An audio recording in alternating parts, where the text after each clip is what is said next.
Red and blue lights flash. You pull over. Within 2 minutes, you've handed them everything they need to search your car, build a case, arrest you, voluntarily. Every day, drivers fall for police lies during traffic stops, legal lies that destroy your Fourth Amendment rights. I've analyzed over 300 traffic stop cases and reviewed hundreds of hours of body cam footage.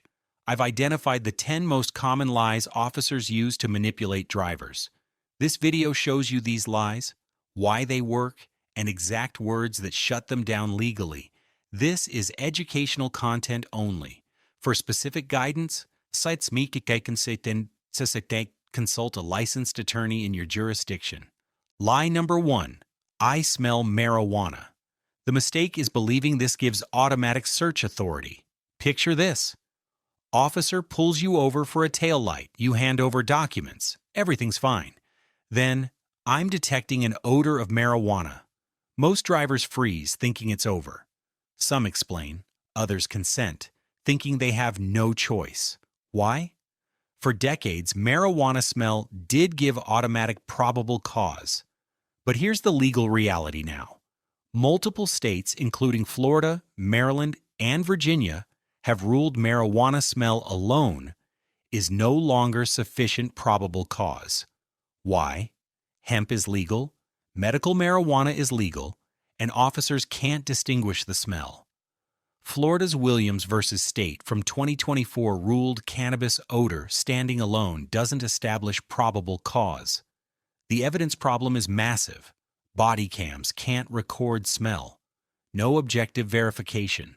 Defense attorneys can't cross-examine a smell. Officers know this. They're trained to use smell claims as universal search door openers. The correct move. When an officer says, "I smell marijuana," respond, "Officer, I do not consent to any searches. Am I free to leave?" Say it calm, firm, polite. Don't argue, don't explain, don't offer alternatives.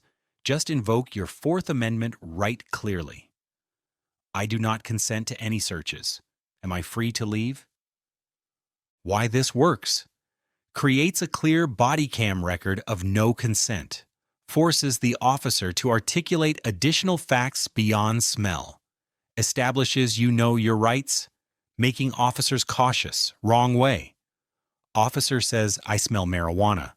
Driver says, "I was at a concert," or "My friend smokes." Every statement can be used against you, right way. You say, "I do not consent to any searches. Am I free to leave?" Officer pushes back, "If you have nothing to hide." You repeat, "I do not consent to any searches. Am I free to leave?" Officer says, "I can get a warrant." You respond, "Then I'll wait. I do not consent to any searches." Never argue, never explain, never get emotional. If the officer searches without consent and without a warrant, anything found may be suppressed. Bottom line. Marijuana odor alone is no longer automatic probable cause in many jurisdictions. Always refuse consent clearly. Make the officer articulate specific additional facts. Let your attorney fight the search legality in court, not you on the roadside. Now here's what most people don't realize. Refusing a search protects you from one type of illegal seizure. But there's a completely different constitutional violation through verbal manipulation. Your Fifth Amendment right against self-incrimination.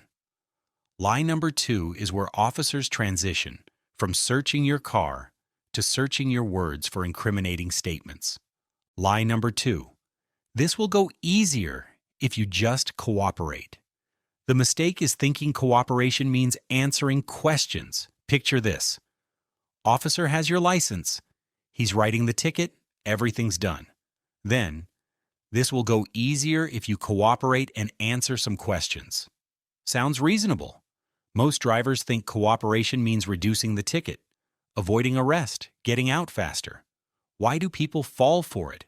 The word cooperate sounds like compliance with a lawful order, official. Refusing equals obstruction. Here's the legal reality. Answering questions after the traffic stop is complete is never required. Ever. No legal obligation to engage in post-citation conversation. The Supreme Court has repeatedly held you cannot be punished for exercising your Fifth Amendment right. Silence is not evidence of guilt. But here's the trick. The officer suggests cooperation equals question answering, when actual legal cooperation is handing over license, registration, insurance. That's cooperation. Answering investigative questions is waiving your Fifth Amendment rights. The evidence problem is critical. Every word after citation is complete, goes on body cam as evidence in any subsequent charges, not just traffic violations. Drug possession, DUI, warrants, probation violations. Prosecutors love post-stop statements because they're voluntary admissions after the driver was technically free to leave. Officer psychology is sophisticated. They're trained to keep you engaged after the stop's legal justification ends. They know when they hand back your documents, the Rodriguez clock starts. Rodriguez versus United States says stops cannot be prolonged beyond mission without reasonable suspicion. So instead of physically detaining you longer, they try to get you to voluntarily stay and talk. Here's your correct response. When an officer says, "This will go easier if you cooperate," you say, "Officer, am I free to leave?" The officer will probably say, "Well, I just have a few more questions." You repeat, "Am I free to leave?" If yes, then I'm leaving. Have a good day. If no, then I invoke my right to remain silent and I want an attorney. Why this works? You're forcing the officer to clarify your legal status, either detained or free. No middle ground. Free, leave. Detained? Miranda attaches and you invoke. Wrong way. Officer says, "This will go easier if you cooperate." Driver says, "Okay, what do you want to know?" Driver has waived Fifth Amendment protection. Right way. You say, "Am I free to leave?" every time. Until you get a yes or no answer, then act accordingly. Bottom line. Cooperation means lawful orders like providing ID, not answering investigative questions. Post-stop conversation is voluntary. Always clarify status. Free to leave? Leave? Detained? Invoke your rights? You just learned how to protect your Fifth Amendment right during post-stop questioning. But officers have another evidence-based lie specifically to overcome your refusal to talk. This lie exploits your uncertainty about what they have. Lie number 3 is the fabrication that makes more innocent people confess than any other tactic. Lie number 3, we already have evidence or your friend confessed. The mistake is believing the officer when he claims proof. Picture this. You've refused questions. Officer walks to his car, talks on radio, returns saying, "We spoke to your friend. He told us everything. Tell your side." Or, "We have video. We just need your version." Drivers panic, thinking they're caught. Why? People assume police can't lie about evidence. Seems illegal, violates due process. The statement creates urgency. If they have proof, staying silent looks guilty. You think you need to explain immediately to avoid worse charges. Here's the legal reality. Police can lie to you about evidence during interrogations. Completely legal. Supreme Court ruled in Frazier v. Cupp, police deception doesn't automatically make confession involuntary. Officers are trained to create fake evidence scenarios, fake fingerprints, fake eyewitnesses, fabricated co-defendant confessions, invented video footage, all legal. What they cannot do is fabricate physical evidence like fake lab reports that become court documents. But verbal lies about evidence? Completely permissible. The evidence trap is devastating. Body cams record you reacting to the lie. If you explain yourself in response to fake evidence, your explanation becomes real evidence. Well, if you have video, then you know I was only there 10 minutes. You just admitted being at the scene. The prosecutor doesn't need fake video. They have your admission on tape. Officer psychology is brutal. Innocent people are especially vulnerable because they think evidence will exonerate them. When the officer says, "We have proof you were there," an innocent person thinks, "Good. Proof will show I didn't do anything wrong. But by engaging, you've confirmed the critical fact: you were there. The correct move is recognizing this as a lie designed to provoke incriminating statements. When an officer says, "Your friend confessed," or "We have video evidence," respond, "I invoke my right to remain silent and I want an attorney. I will not be making any statements." Say it clearly, firmly. Then stop talking completely. Why this works. First, doesn't matter if they have evidence. If they have it, they don't need your confession. If they don't, they're trying to create it from your words.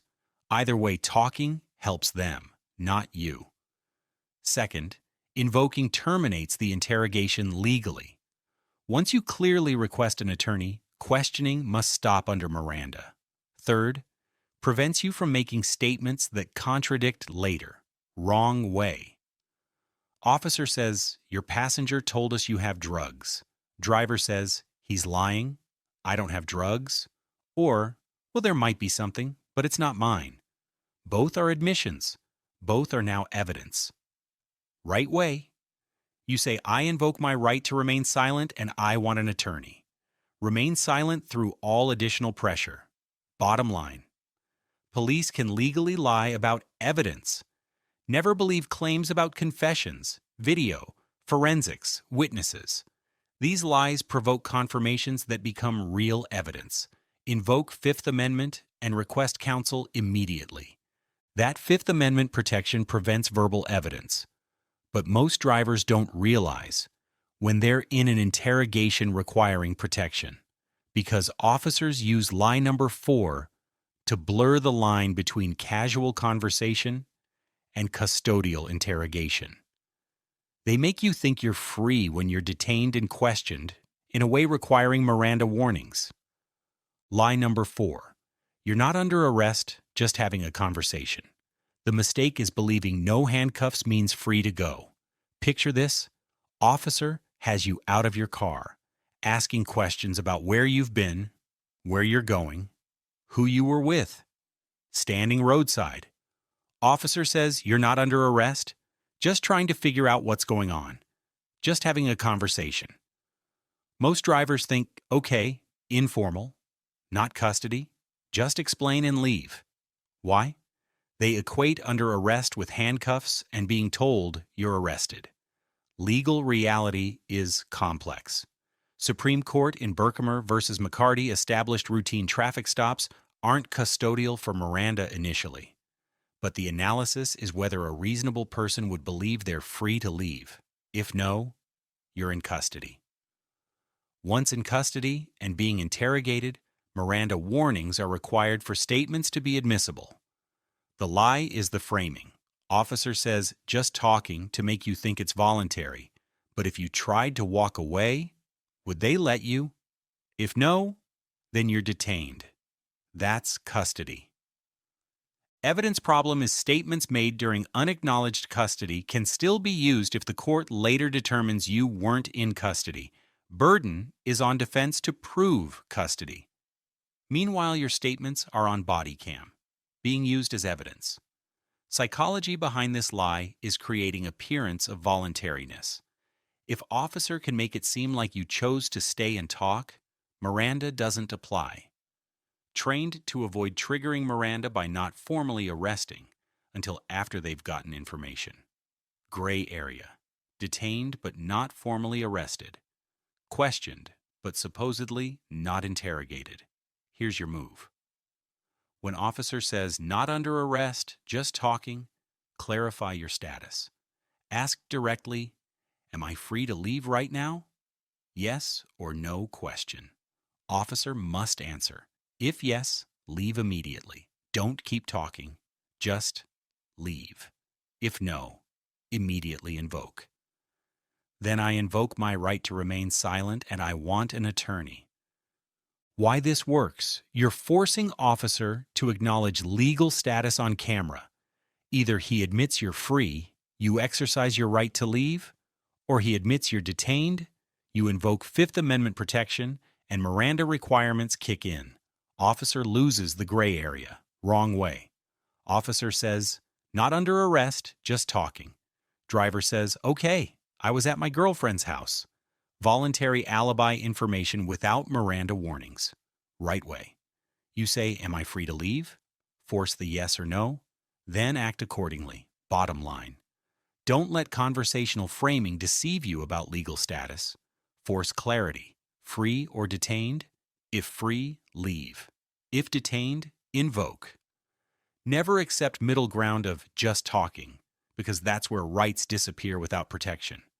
You now understand how to force officers to clarify custody status. But even when they admit you're detained, they have another time-based lie to keep you talking before you think about invoking. This lie exploits the human instinct to get uncomfortable situations over quickly. Lie number 5 uses that urgency against you. Lie number 5. I just need to ask a few quick questions. The mistake is believing answering is faster than invoking. Picture this. You're pulled over, stop is taking longer than expected, you're anxious, want to get home. Officer says, look, just a few quick questions and you can be on your way. Suggestion is cooperation speeds things up. Resistance slows things down. Drivers think if I answer, this will be over. If I ask for a lawyer, I'll be here for hours. Why? Time pressure, desire to end uncomfortable interaction, belief that innocent people don't need lawyers. Framing of few questions sounds minimal. Not a big deal. Here's legal reality. No such thing as just a few quick questions with police. Every question has investigative purpose. Every answer can be evidence. And officers aren't bound by the promise. Once you start answering, they can keep going. 1 question becomes 5 becomes 15. Every answer opens new inquiry lines. Evidence danger is cumulative. 1 answer alone might not be incriminating. 5 answers together paint a picture. Officer asks where you're coming from, where you're going, who you were with, what time you left, whether you've had anything to drink. Individually innocuous. Together they establish timeline, associations, activities, intoxication level. All admissible evidence. Psychology is time manipulation. Officers know detained people are anxious to leave. They frame continuing detention as contingent on answering questions. Suggestion is your willingness to answer determines how long this takes. But that's backwards. Stop ends when officer's investigation is complete or he determines he doesn't have probable cause. Your answers don't speed that up. They provide more evidence. Correct response. When officer says, just a few quick questions, you say, I invoke my right to remain silent and I want an attorney. I will not be answering questions. Officer will likely say, this will take much longer if you don't cooperate. You repeat, I invoke my right to remain silent and I want an attorney. Why this works. First, legally protected. Cannot be punished for invoking Fifth Amendment. Detention length cannot increase as retaliation for silence. Second, prevents few questions from becoming many. Shuts down entire interrogation immediately. Third, forces officer to either charge you based on evidence he has or release you because he doesn't have enough. Your silence doesn't create evidence. Your statements do. Wrong way. Officer says, just answer a few quick questions. Driver says, fine, what? Officer asks, used marijuana today? Driver, no. Officer asks, when was last time? Driver, maybe last weekend. You admitted illegal drug use where recreational marijuana is illegal. That statement is evidence. Right way. You say, I invoke my right to remain silent and I want an attorney. Remain silent through pressure. Bottom line. Quick questions is bait. No such thing. Every question is evidence gathering. Answering doesn't speed things, it builds the case. Invoke rights immediately. Time pressure is manipulation, not legal reality. Protected against time pressure. But officers have one more silence-breaking lie attacking from different angle. Instead of promising speed, it threatens consequences. This lie turns constitutional right into consciousness of guilt. Lie number 6 exploits your fear of seeming suspicious.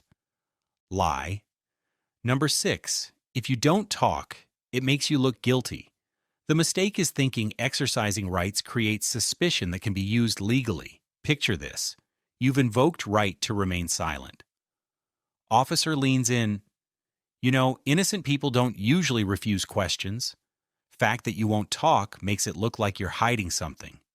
Going to make this much worse. Most drivers panic. They think, oh no, my silence is evidence of guilt. Jury will hear I refuse to talk and convict. I need to prove innocence by talking. Why fall for it? Sounds logically true. Guilty people invoke to hide crimes. So if I invoke, I look guilty. Juries interpret silence negatively. Here's constitutional reality. Fifth Amendment explicitly protects your right not to be compelled to witness against yourself. Supreme Court held repeatedly invoking this right cannot be used as evidence of guilt. Griffin v. California ruled prosecutors cannot comment on defendant's silence at trial. Doyle v. Ohio held silence after Miranda warnings cannot be used for impeachment. The lie suggests silence equals guilt. But legally, silence equals exercising constitutional right. Fundamentally different. Evidence truth is powerful. Your silence cannot be introduced at trial as consciousness of guilt. Prosecutor cannot tell jury he refused to talk, which shows guilt. Violates Fifth Amendment. Exception in Salinas v. Texas. If you voluntarily talk to police without invoking, then suddenly go silent at specific question, selective silence can be used. But if you clearly invoke from beginning, fully protected. Psychology is shame. Officers trained to make asserting rights seem suspicious, antisocial, uncooperative. Want you to feel embarrassed about invoking. Want you to think only guilty people lawyer up. But constitutional rights exist precisely for government interrogation moments. That's when they matter most. Innocent people have just as much right to silence as guilty people. What you say when officer claims your silence looks guilty? I invoke my right to remain silent and I want an attorney. I will not make further statements. Then stop talking. Completely. Why this works? You've clearly invoked on camera. Statements officer claims you made after invocation can be suppressed. You're not engaging with guilt by silence manipulation. Preserving right to have silence excluded from trial evidence. Wrong way. Officer says, innocent people don't refuse to talk. Driver says, I'm innocent, I have nothing to hide, and explains. You waived Fifth Amendment, everything now admissible, right way. You say, I invoke my right to remain silent and I want an attorney. Remain silent through all additional pressure. Bottom line. Exercising Fifth Amendment is constitutionally protected and cannot be used as evidence of guilt if properly invoked. Don't let shame, embarrassment, or fear make you waive rights. Silence is not admission. Silence is protection. Invoke clearly and maintain completely. Your silence is legally protected, but officers have one more intimidation lie that doesn't attack silence. It attacks your decision-making. This lie presents false choice between easy way and hard way to make you think cooperation is in your interest. Lie number 7 makes you afraid of what happens if you don't comply. Lie number 7. We can do this easy way or hard way. The mistake is believing easy way means less trouble and hard way means more trouble. Picture this. You've refused consent to search, invoked right to silence. Officer's frustration is visible. He says, look, we can do this easy way where you cooperate or hard way. It's up to you. Implied threat clear. Easy way equals leniency. Hard way equals maximum consequences. Most drivers interpret as if I keep asserting rights, officer will charge me with everything possible. If I cooperate now, maybe he'll go easy. Why believe this? Sounds like officer has discretion to be merciful or harsh based on attitude. People assume cooperation earns goodwill translating to reduced charges. Here's legal reality. Officer's decision to charge you is supposed to be based on probable cause and evidence, not on whether you cooperated during questioning. Cooperation doesn't erase probable cause. Refusal doesn't create probable cause. What you're being told. Easy way is you give me evidence I don't have. Hard way is I proceed with only evidence I already have. Evidence analysis is critical. If officer already has probable cause, your cooperation doesn't change that. You're getting arrested either way. But if you cooperate, you've given him additional evidence for prosecution. If officer doesn't have probable cause, he's trying to get you to provide it through statements or consent.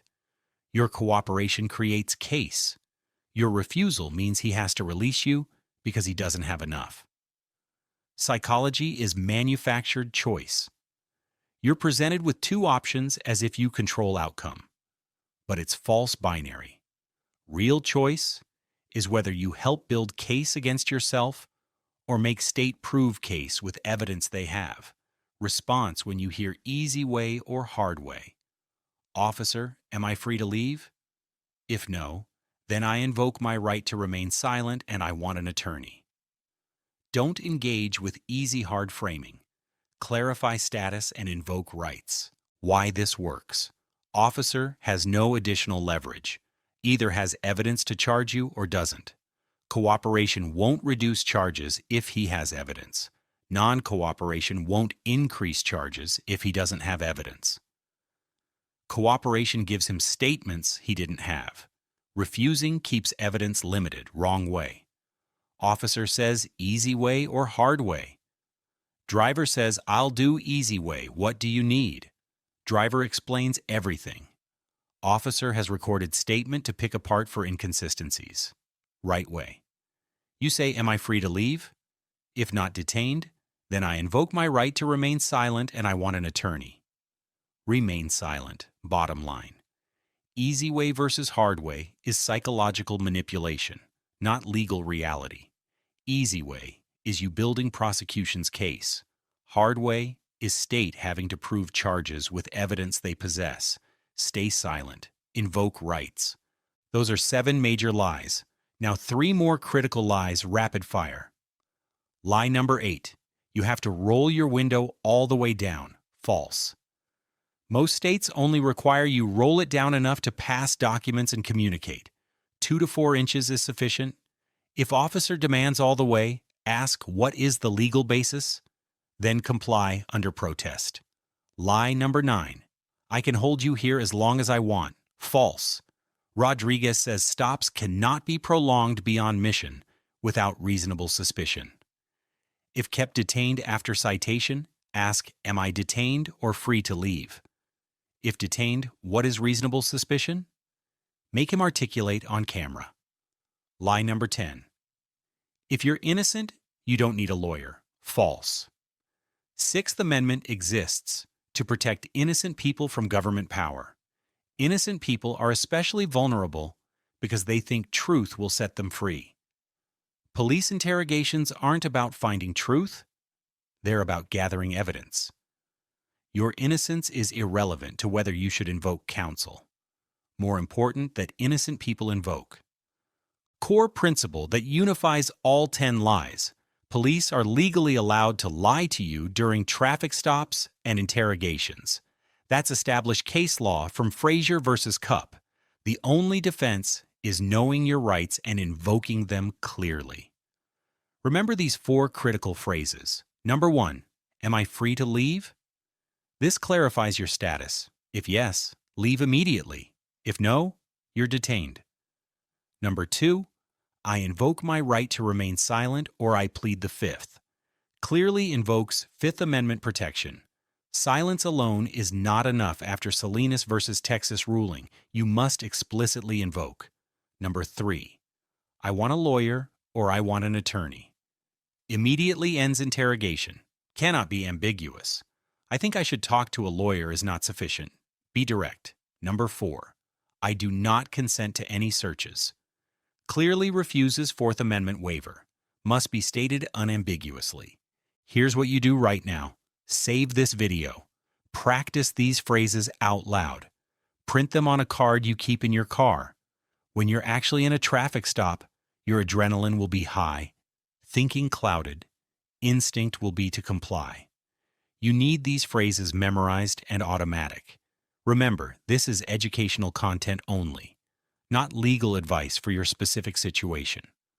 Always consult with qualified attorney in your state.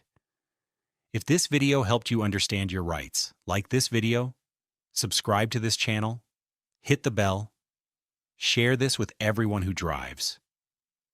These protections only work if people know they exist. You just learned how police lies can strip away constitutional protections during traffic stops, but these same constitutional principles apply to other law enforcement encounters. There are additional legal protections and procedural safeguards that work differently depending on situation. I break down those different scenarios and specific rights that apply to each in my other videos. Those legal frameworks build on what you learned here. Watch them to complete your legal education.